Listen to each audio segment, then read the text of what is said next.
Hi everybody, and welcome to another episode of War Council. This is Seth, your mild-mannered mage, and today we're going to be talking about one of my new favorite commander decks to play. This comes from our recent release of Lord of the Rings Tales of Middle-earth, the latest Universes Beyond set, and of all the cards that were in there, this was a card that I was very excited to see and very excited to try to get my hands on and to deck build around, and that is Aragorn the Uniter. Aragorn is a red, green, white, blue commander.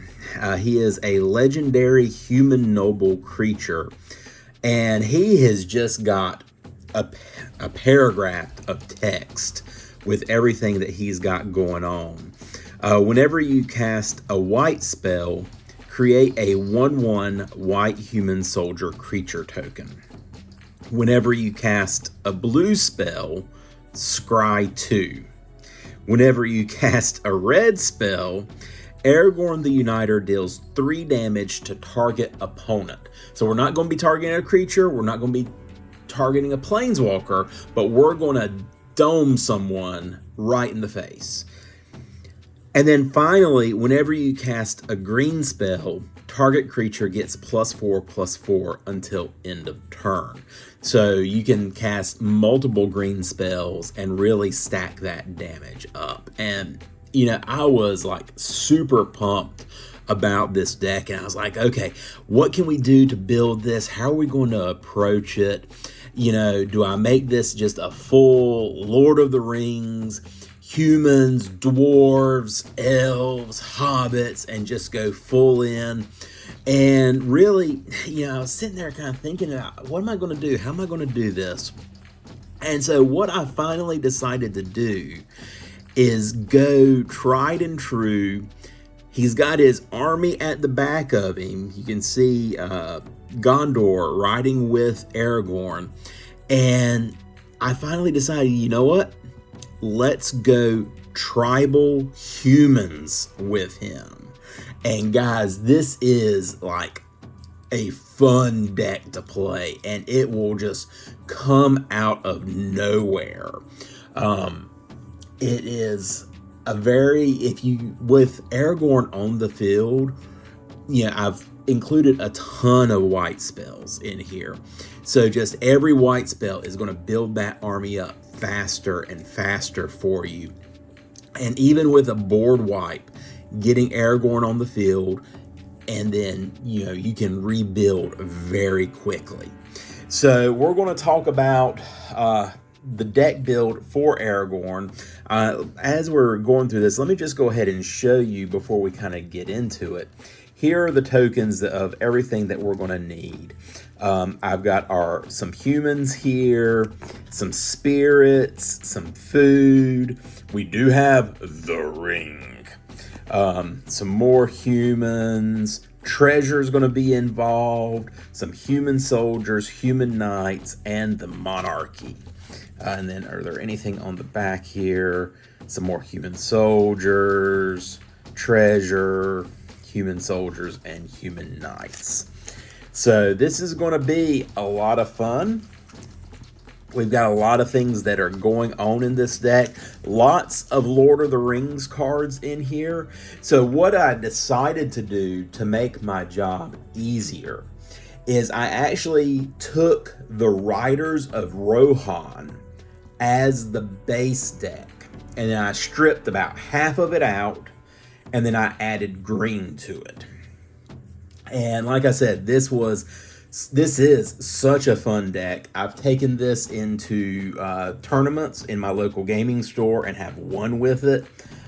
It can win quickly if you have the right mana situation going on. And it is just, it's a lot of fun to play. So I'm very excited to share this deck with you. So coming up next, we're going to be taking a look at the mana base. So stay tuned.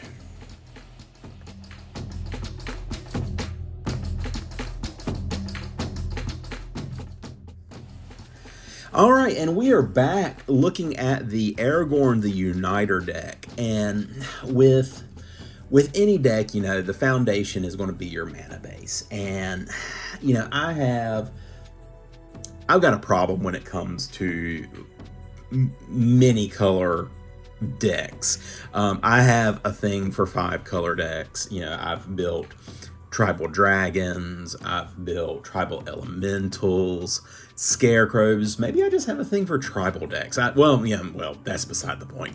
But I've built all my friends and praetors with Captain Sissy, which was a planeswalker and praetor deck.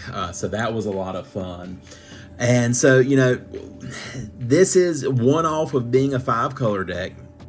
It's red, green, white, and blue, so you really need to have your mana base on point. Typically, I run about 35 lands in my commander decks.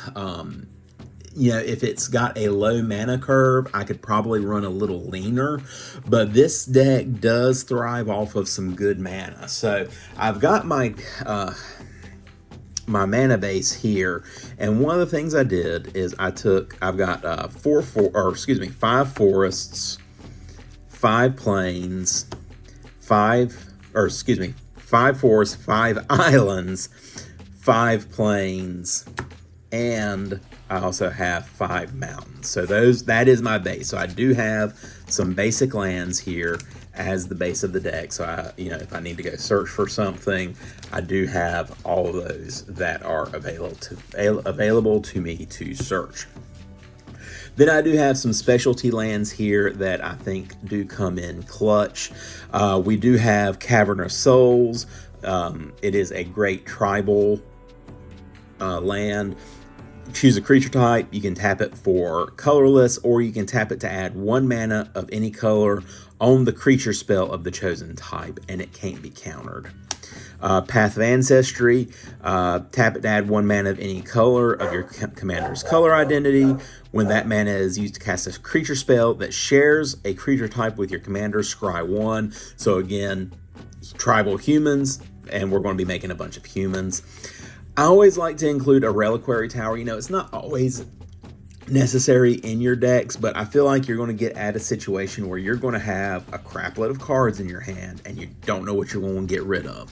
So this is the best way to ensure that you're not having to discard any fire to the graveyard, if you are getting mana screwed.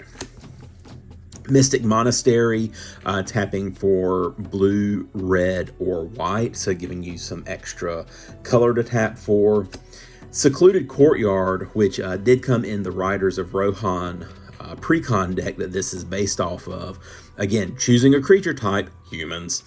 Tap it to add a colorless. Tap it to add 1 mana of any color. Spend that mana to cast a creature spell of the chosen type, or activate an ability of the creature or creature card of the chosen type.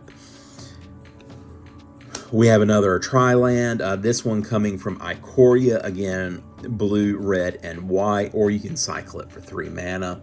I think these are fantastic. They are searchable. And then I really like these Zendikar and Kaldheim flip lands, the multimodal, two-faced cards. So this one does tap for green, or you can flip it to get the white mana. We have Rockfall Vale from Innistrad Midnight Hunt, tapping for red or green. Frontier Biovok, tapping for green, blue, or red. Sulphur Falls for blue or red. Another flip land, this one from Kaldheim for green or blue. Command Tower, which is a staple. A fancy Triome from Ikoria for green, blue, and red. And then finally, Exotic Orchard, because you're bound to hit those colors in your pod, and that's going to help you move forward. So that's it. Again, about 35 lands here. Again, that's my safe spot. That's where I try to shoot for all of my decks. So that is just the base lands that we're going to be running in this deck. Up next, we're going to look at some other ways that we're going to generate mana in this deck.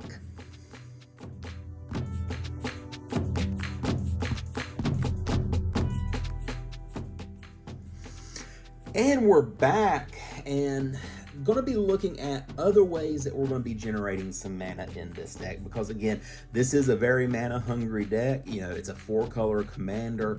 You're going to need all the mana that you can get to make this thing happen.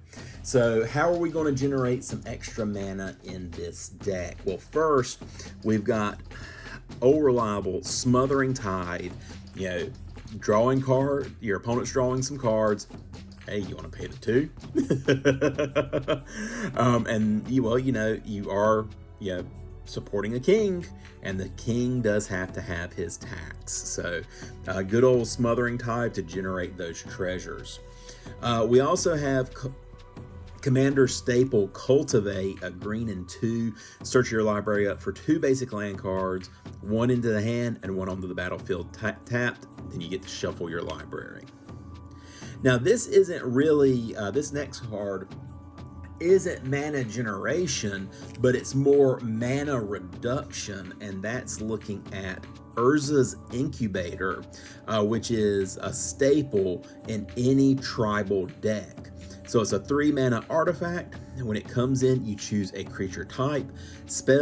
Creature spells of the chosen type cost 2 less to cast. So you're saving some mana, so I feel like it does belong in this grouping. We also have Noble Hierarch, which is kind of a 2-purpose mana generator. So we've got our Mana Dork, tapping it for green, white, or blue. It is a human, so it is on theme. And also, she does have Exalted, so whenever a creature you control attacks alone, it gets +1/+1 till end of turn. Another card that I really like putting in these big mana intensive decks is Mirari's Wake, and that's because you're going to again get 2 purposes out of this card. First, a blanket, all of your creatures get +1/+1, and then whenever you tap a land for mana, add 1 mana to your mana pool of any type that land produced. So you're basically going to be doubling up on the mana that you can generate each turn, which is a big benefit in these big mana costing decks. Another staple, Rampant Growth, letting you go get a basic land tapped into your battlefield. And really, I feel like if you're in any deck that is generating, that you need to generate 3 or more colors, you really should be running also a Chromatic Lantern. Lands you control have tap, add 1 mana of any color, and it also generates 1 mana of any color as well. So, that's really going to fix most of your mana problems. I mean, it's not going to help you with card draw, but, this will solve a lot of the, I don't have the right colors in my hand, or colors on the field to play the cards in my hand. So, again, one of my favorite commander cards to play. 3 visits, letting you go get a forest card, and that can be either a basic card or any of the non-basic lands that have those basic land types printed on them. So this is a great card to go get those forests. Or if you had something like Yavimaya, I think is the right card, where it makes everything a forest. I'm not sure if that affects your deck or not. No, I don't think that affects your deck off the top of my head. So never mind. Bad idea, bad stuff. But again, 3 visits, good card to go get you a forest. Then we have Felwar Stone, which is just like the Exotic Orchard that we talked about, stealing basically mana colors from your opponents. Commander staple, Commander Sphere, 3 mana to tap for any 1 color in your commander's color identity, and then you can sack it to draw a card if you want. We also have Soul Ring, which I really feel like the art on this Soul Ring card is on par for, or on point for, the Lord of the Rings, having the ring in the hand. I think that is really on flavor. Another mana searching card, we do have Farseek, letting you go get a plains, island, swamp, or mountain, so anything but a forest. But again, you can grab those named basic types with this, so that is very helpful. We do also have our Arcane Signet in here. 2 cost mana rock, taps for 1 mana of any color in your commander's identity. And then we got some other powerful cards that I want to mention here too. I do include the Sword of Feast and Famine. Gives equipped creature +2/+2, pro black, pro green, and then whenever equipped creature deals combat damage to a player, that player discards a card and you untap all your lands. So you can run through all of your mana in your first main phase, swing with the creature that this is equipped to, and then you get to untap all of your lands if you're able to deal combat damage. So that does give you full mana control in your second main phase. And then lastly, because this is a tribal deck, I also threw Mana Echoes in here, 2 red and 2 for an enchantment. Whenever a creature comes into play, you may add 1 mana to your mana pool for each creature you control that shares a creature type with it. So this will really let you stack up that colorless mana with all the humans that you're going to be generating in this deck. All right, and that is, with Mana Echoes, the last of the mana generation that we have in here. Up next, let's look at how we're going to be making some creatures for this deck.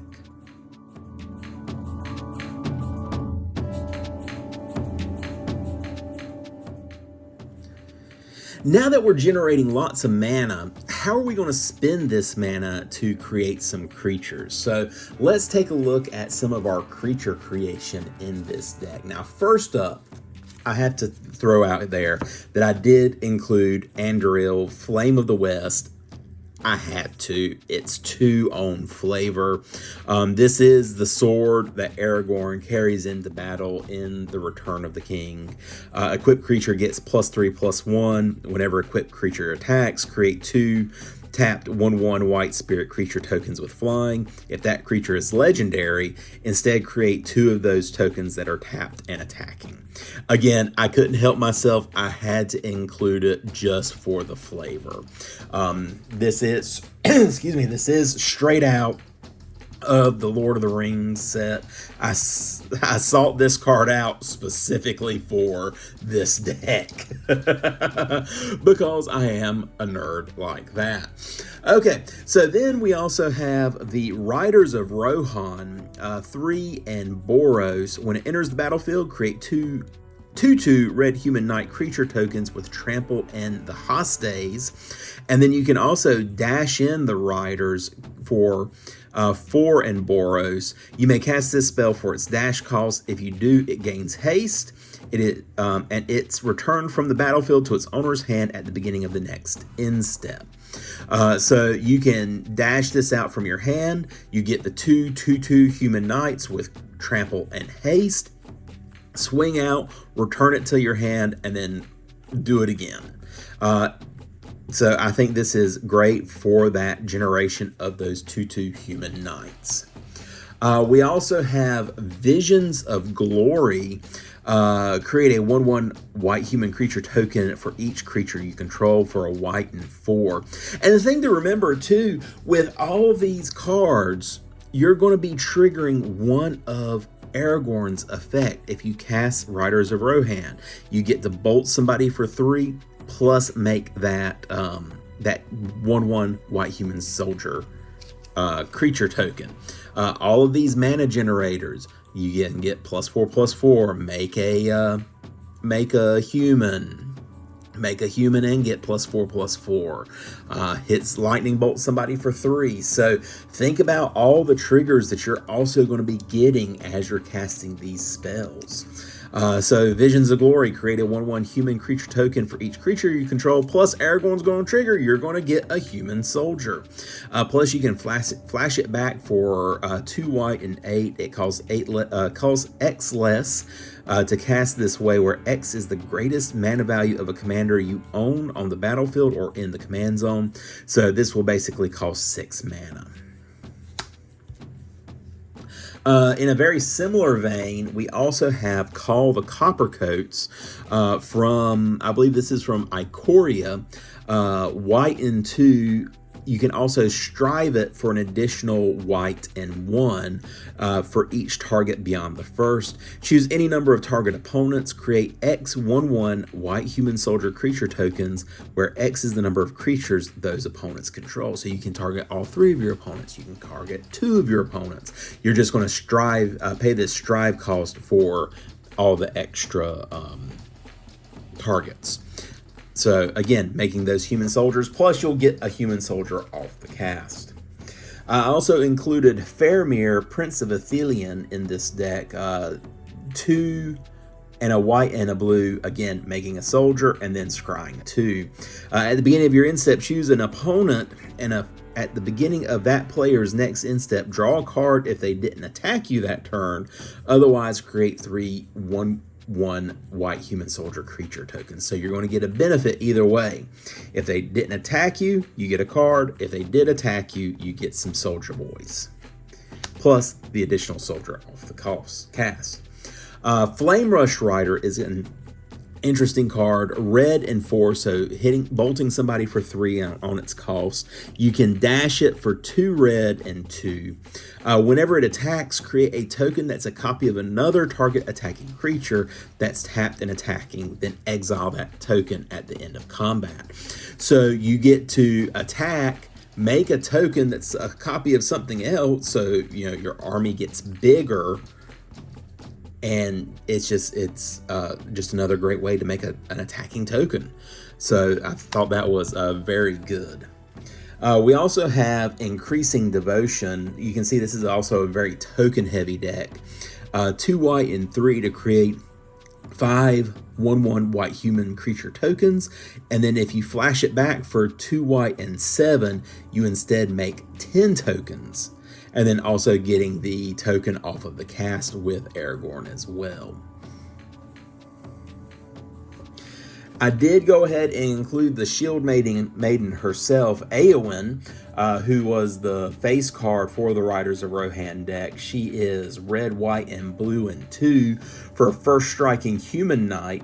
At the beginning of combat on your turn, if another human entered the battlefield under your control this turn, create 2 human knight creature tokens with trample and haste, and then if you control 6 or more humans, draw a card. This is fantastic because with if you have other humans come in, you're going to make more humans. Then you get to draw a card if you've got more than 6 humans, which is going to be easy to do. So this is just stacks on stacks. The benefits are just right there. We also have Faramir, another Faramir. This one is the Steward of Gondor, white and blue and 1. Whenever a legendary creature with mana value 4 or greater enters the battlefield, you become the Monarch. And then at the beginning of your end step, if you are the Monarch, create 2 1/1 white human soldier creature tokens. So again, if you can hold on to that monarchy, then you're going to get those creatures or those creature tokens plus the card draw at the end of your turn. I also added Prince Imrahil the Fair, white and blue for a 2/2 human noble. When you draw your second card each turn, create a 1/1 white human soldier creature token. And then finally, one of my favorite artifacts that was in this set, we have the Horn of Gondor. When it enters the battlefield, you make a 1/1 white human soldier creature token, and then you pay 3 to tap it to create X 1/1 white human soldier creature tokens, where X is the number of humans you control. Wow. So this is just going to be, each turn you're going to be generating more and more and more and more humans. So this is a fantastic artifact to have in this deck. And that's it. That is ways that we're going to be generating those humans to get the benefits. You know, we're trying to utilize as many colors as we can to get these extra bonuses off of Aragorn so that he can do his job. So we're just really building our army with this. After the break, we're going to be talking about, you know, now that we've got our creatures and we've got our army set and being led by Aragorn, what are we going to do to protect ourselves? So we'll be back after this quick break.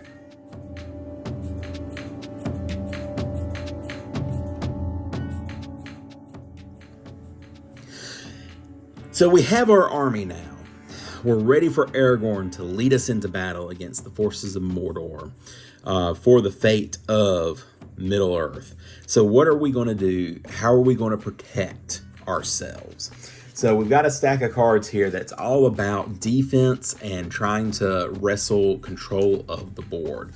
So first is a board wipe, and that is a fumigate. Destroy all creatures, and you gain 1 life for each creature destroyed this way. So this also counts your creatures. You know, it's tough resetting to 0 and building back up, but you do get the added benefit of gaining life, and you're going to have a lot of creatures on your board, and then, you know, your life will hopefully get to the point where it's going to be hard to attack you. From the Lord of the Rings main set, one of the best new protections out there, we do have the Flowering of the White Tree. 2 white legendary creatures you control get +2/+1 and have ward 1, so it's harder to hit them, harder for your opponents to target them, and non-legendary creatures you control get +1/+1. So great bonuses all the way around. This was from the Riders of Rohan deck, and that's Taunt from the Ramparts. Goad all creatures your opponents control until your next turn. Those creatures can't block. So this is great. So you're basically going to be sending all of your opponent's creatures at all of your opponents, and then they can't block. So then, you know, they're going to have to take all the damage that they've got on the board. So you're really going to be reducing your opponent's lives with this card. Lightning Greaves, again, giving one of your creatures haste and shroud. Commander staple right there. We do have a Supreme Verdict in here. Can't be countered. Destroy all creatures. So just a great all-around board wipe that cannot be prevented.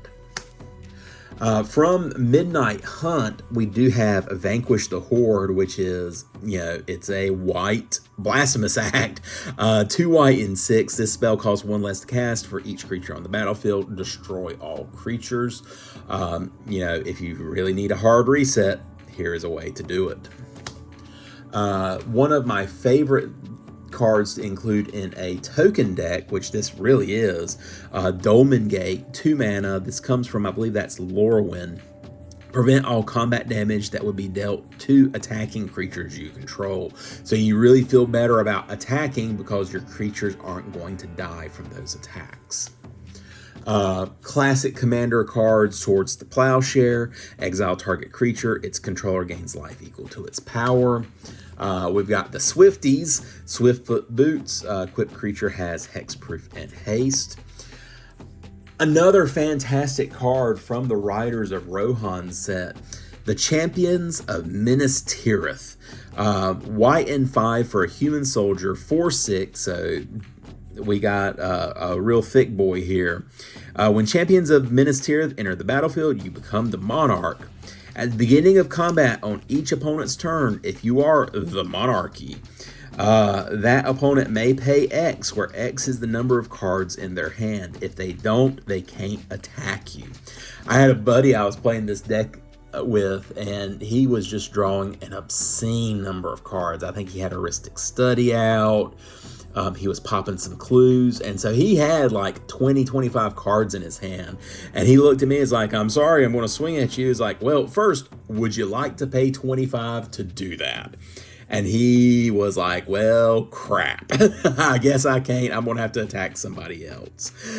So this is a really good, ghostly prison propaganda effect. I mean, it's fantastic. Another commander staple, Path to Exile.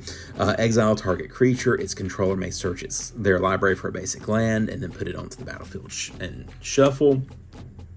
Unbreakable Formation. Creatures you control get indestructible until end of turn for a white and 2. If you cast this spell during your main phase, put a 1/1 counter on each of those creatures, and they gain vigilance until end of turn. So if you're casting this during your main phase, you can give them a buff, make them indestructible, and then swing out. Heroic Intervention, very similar card, green and 1. Permanents you control gain hexproof and indestructible until end of turn. I also threw a time wipe in here, 2 white and blue and 2. To return a creature you control to its owner's hand, hey, we'll return Aragorn if he's on the battlefield, then destroy all other creatures. From the recent March of the Machines aftermath, I did have to include Coppercoat Vanguard, white and 1 for a human soldier. Each other human you control gets +1/+0 and has ward 1. So, again, making it harder to target your creatures. Then we also have a Selfless Squire, which was part of the Riders of Rohan deck. White and 3 for a human soldier with flash. When Selfless Squire enters the battlefield, prevent all damage that would be dealt to you this turn.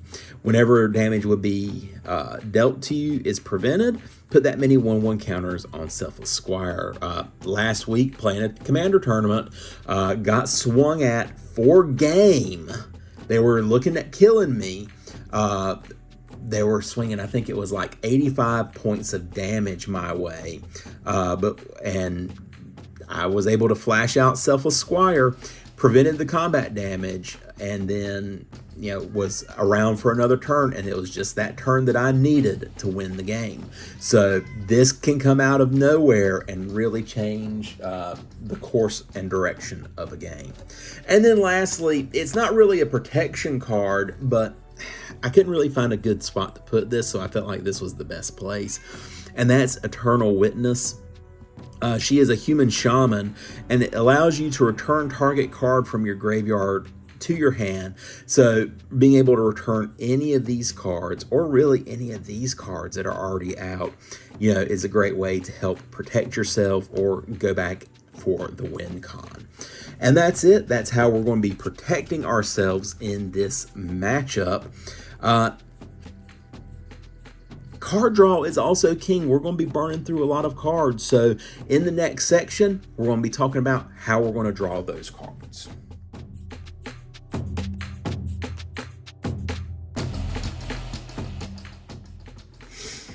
As I said at the end of the last section, in a game of Commander, card draw is king. If you're not drawing cards, you don't have fuel in your hand to really try to go in and get the win. So I've got a handful of cards here that can hopefully help us get that card draw that we need to win the game. And when I talk about card draw, it's not only just card draw, but it's also filtering through your deck. So from the Riders of Rohan deck, Boromir Gondor's Hope, Human Warrior, whenever he enters the battlefield or attacks, look at the top 6 cards of your library, reveal a human or artifact from among them, and put it into your hand, and then put the rest in the bottom of your library. So you get to look at those top 6, pick the best human or artifact, and then it comes to your hand. So great way to filter through your deck. Another great filtering card is the Doors of Durin. Red and green and 3 for a legendary artifact. Whenever you attack, scry 2, then you may reveal the top card of your library. If it's a creature, put it onto the battlefield tapped and attacking. Until your next turn, it gains trample if you control a dwarf and hexproof if you control an elf. There's only humans in here, so you can just ignore that last line of text. But being able to put a human tapped and attacking onto the battlefield off of the Doors of Durin, I think is a great effect. And again, trying to filter through your deck. One of my favorite cards from Innistrad Midnight Hunt, the Augur of Autumn, 2 green and 1 for a human druid. You may look at the top card of your library at any time, which is always a plus. You may play lands from the top of your library, which is always a plus because you're filtering through your deck. And then if you have Coven, as long as you control 3 or more creatures with different powers, you may cast creature spells from the top. What? There is nothing bad with this card that I can see. You know, looking at the top of your library, lands automatically from the top. And then if you got a creature, as long as you've got Coven and you can cast a creature off the top, that is just fantastic in my book. We also have Distant Melody added to this deck. Blue and 3 for a sorcery. Choose a creature type. Draw a card for each permanent you control of that type. It's a humans deck. We're going to draw a lot of cards off of this spell. We also have Kindred Discovery in here, 2 blue and 3. When it enters, choose a creature type. Whenever a creature you control of the chosen type enters the battlefield or attacks, draw a card. Fantastic. We also have Tireless Tracker in here. Whenever a land enters the battlefield under your control, investigate. If you don't know, investigating is make a clue. And your clues, you pay 2 to sack it to draw a card. So with your land drops that you're going to be getting, we will make some clues. We're going to sack those clues to draw a card and make the Tireless Tracker bigger because he's going to get +1/+1 counters. Since we did have Smothering Tithe out, I don't have Heuristic Studies, but I do have a Heuristic Buddy. We've got Esper Sentinel, 1 white mana for a 1/1. Whenever an opponent casts their first non-creature spell each turn, draw a card unless they pay X, where X is Esper Sentinel's power. It's usually just a 1, but you know, if you are able to buff him, it makes it harder to counter that effect. And then lastly, from the Lord of the Rings main set, we do have the Last March of the Ents. 2 green and 6, cannot be countered. Draw cards equal to the greatest toughness among creatures you control. Then put any number of creature cards from your hand into the battlefield. Wow. You're thoroughly thinking, well, these are just a bunch of little small creatures. I've gotten Aragorn up to 15 power. So being able to draw 15 cards and put that number of creature cards onto the battlefield from your hand, yeah. This is a fantastic way to really bolster that army. All right, so we've got the mana. We've made some extra mana. We've got creatures. We're protecting ourselves. How are we going to wrap this up and bring home the W? That is going to be in the next section of the video.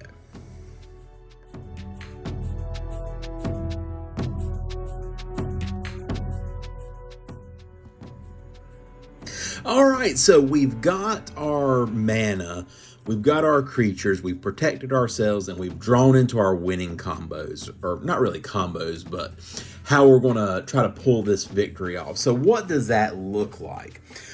So first, one of the cards, and again, this is from the Riders of Rohan pre-con, we have Aragorn, the King of Gondor. Vigi lifelink, when it enters, you become the monarch. When Aragorn attacks, up to 1 target creature can't block this turn. If you are the monarch, creatures can't block this turn. So, you know, trying to get Aragorn out, you know, having a mess of creatures, having the army behind you, and you're the monarch, then you can try to one-shot one of your opponents to take them out of the game. Or if you've got enough creatures on the battlefield, try to delve out as much damage as you can by making your creatures not able to be blocked. We also have in this, and again, this came in the actual pre-con Riders of Rohan, the Door of Destinies. When it enters battlefield, choose a creature type. Whenever you cast a spell of the chosen type, put a charge counter on it, and then creatures you control get +1/+1 for each charge counter on Door of Destinies. So this is just going to help make your creatures bigger and bigger and harder to deal with. I also added Rhythm of the Wild. Now, you have to have this and try not to get the rhythm is gonna get you, the rhythm is gonna get you, get stuck in your head. So green, red, and 1 for an enchantment. Creatures you control can't be, or creature spells you control can't be countered. So that's a plus. And then non-token creatures you control have Riot. So you can either have them come in with haste or a 1/1 counter. So if you can make a bunch of hasty non-tokens, then that's going to be harder to deal with, so that you can just really come out swinging. I also like Theoden, the King of Rohan, in this deck. Whenever Theoden, King of Rohan, or another human enters the battlefield under your control, target creature gains double strike until end of turn.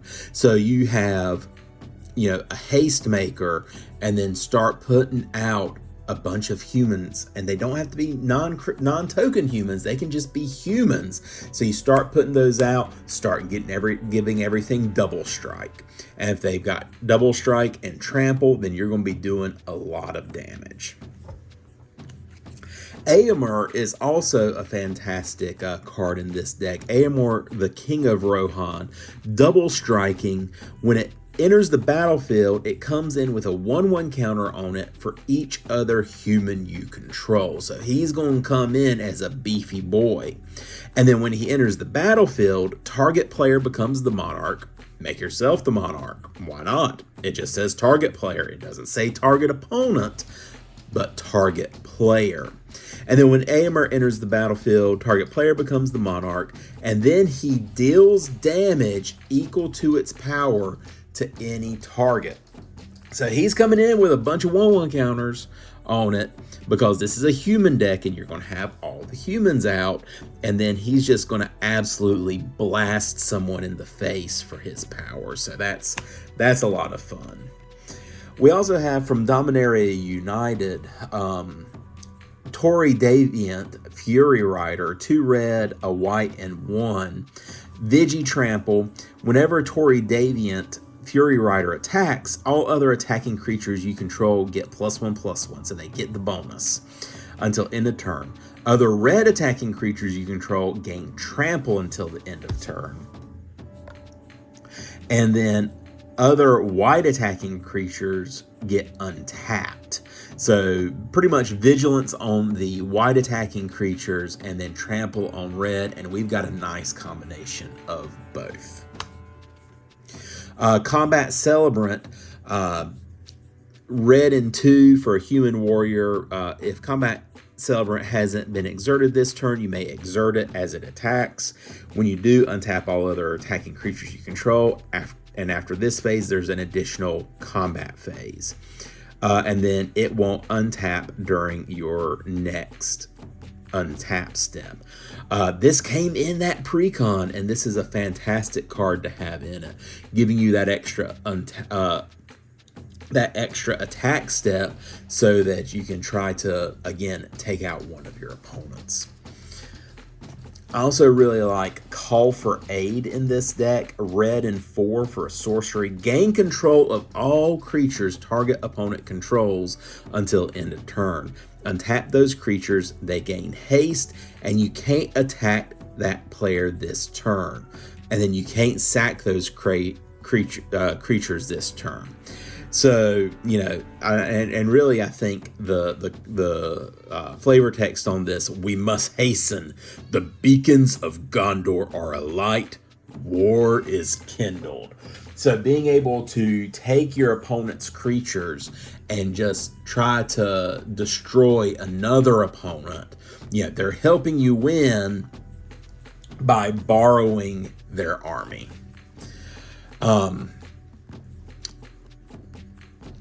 Because this is Aragorn, he's uniting Gondor, he's becoming the king, we do have to have the crown for the king. The Crown of Gondor, equipped creature gets +1/+1 for each creature you control. That's just going to make Aragorn, or whatever creature, stupid big. When a legendary creature enters the battlefield under your control, if there is no monarch, you're the monarch. And then equip 4, this ability costs 3 less to activate if you are the Monarch. So as long as you're the Monarch, it's going to be just 1 to equip it. And now we're really getting into like our finishers here. I feel like, this is just a stupid finisher. Akroma's Memorial, 7 drop for a legendary artifact. Creatures you control have flying, first strike, digi, trample, haste, and pro black and pro red. So all the good stuff that our friendly angel Akroma has. So this is a great way to just really wrap up the game. One of my absolute favorite cards in this pre-con, 4th Erlingus. Red and white and X. Create X 2/2 red human knight creature tokens with trample and haste. Whenever one or more creatures you control deals combat damage to one or more players this turn, you become the Monarch. So you're going to make a boatload of these 2/2 human knight creature tokens with trample and haste. That's a game changer right there. Now pairing this 4th Erlingus with the next couple of cards really is going to help you to wrap up the game and pull in the W. First up, we have from the pre-con, Shared Animosity. Red and 2 for enchantment. Whenever a creature you control attacks, it gets +1/+0 until end of turn for each other attacking creature that shares a creature type with it. So if you make 10 of these knights off of 4th Erlingus, they each are going to get +9/+0. So then they become 11 2s on attack. And they've got trample. No matter that they've got the little booty, then they're not going to be able to block a whole lot or, take a big hit. That trample damage is going to do some serious damage. Also, I went ahead and threw in here Coat of Arms. Each creature gets +1/+1 for each other creature on the battlefield that shares at least one creature type with it. Holy cow. This is also a lot of fun. It's very huggy with your decks and your opponents. I was actually playing a game with this deck, and everybody was running a tribal deck. We had Tribal Mirror, Tribal Spirits, Tribal Mirror, Tribal Spirits, Tribal Zombies, and then I was running Tribal Humans, and it was just hilarious. So this can be a game changer. It can be a lot of fun for your opponents as well. And again, if you've got both Shared Animosity and Coat of Arms out, forget about it. And then lastly, the most stupidest card that I've got in this deck, and is, pretty much going to pull you the W. We've got Sun Quan, the Lord of Woo! And that is what your opponents are going to say when you bust out this bad boy in this humans deck. Legendary Human Soldier, 2 blue and 4. Creatures you control have horsemanship, which is the stupidest mechanic that's ever been printed. They can't be blocked except by creatures with horsemanship. 1-4 he reigned, the Southland King. A dragon coiled, a tiger poised below the mighty Yangtze. So giving all of your humans horsemanship, then they can't be blocked except by creatures that have horsemanship. And there's only like 3 cards in the whole of Magic that have horsemanship, and this one gives all of your creatures horsemanship. And that's just going to finish the game out for you. And that is it. That's the deck. Like I said, it's a lot of fun to play. It's been one of my favorites to break out. I have a lot of fun playing it, and I think my opponents really like the interaction that they see with it. As I thank you for watching this War Council video, I do have, oh, that one's upside down. I do have a couple of Arena codes here, so be sure to download Arena and you can use these codes to get you some free packs. In the meantime, don't forget to check out my link tree. Link is in the description, and follow me on all my other social medias. Give us a like, give us a subscribe so that you can keep up with all of our videos. And in the meantime, this is Seth, your mild-mannered mage, wishing you all happy gaming. Good night, everyone.